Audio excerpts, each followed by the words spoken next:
آج آپ سنیں گے ایک ایسی کہانی جو شاید ایک آنسو چھوڑ جائے۔ یہ کہانی ہے ایک ایسے بچے کی جس کا نام فراز ہے۔ فراز نہ کسی امیر باپ کا بیٹا تھا اور نہ کسی بڑے شہر میں رہتا تھا۔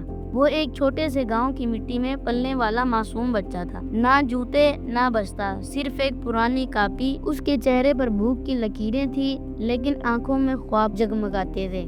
فراز کی ماں زلیخا ایک غریب عورت تھی جو دن بھر لوگوں کے برتن دھوتی اور شام کو ایک روٹی لے کر گھر آتی۔ وہی ایک روٹی ماں اور بیٹے کے درمیان تقسیم ہو جاتی۔ کئی بار ایسا ہوا کہ ماں نے کہا، بیٹا مجھے بھوک نہیں ہے، تو کھا لے، اور فراز بے خبر ماں کا حصہ بھی کھا لے۔ لیکن ماں کا دل خوش ہو جاتا کیونکہ بیٹے کا پیٹ بھرنا اس کے لیے عبادت سے کم نہیں تھا۔ فراز سرکاری اسکول جاتا تھا مگر اس کے پاس نہ یونیفارم تھا نہ چپل۔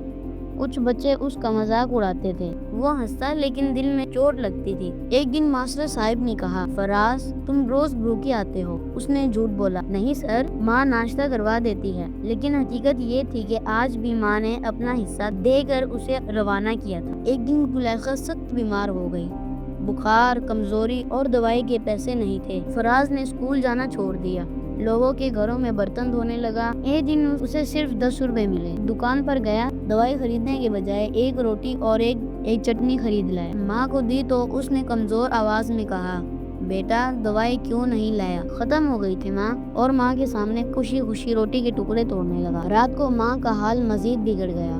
اس نے فراز کو قریب بلا کر کہا، بیٹا کل سے خود کھانا کھانا، میں شاید نہ رہوں۔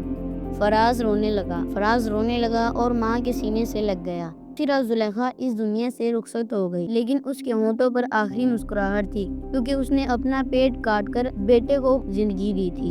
آج فراز جوان ہو چکا ہے، وہ ایک اسکول ٹیچر ہے، بچوں کو پڑھاتا ہے اور روز ایک غریب بچے کو روٹی دیتا ہے۔ کبھی کبھی بیٹھ کر کہتا ہے، ماں نے ایک روٹی کے ٹکڑے میں پوری دنیا دے دی تھی، اب میری باری کسی اور کا بچپن بھوکا نہ سوئے۔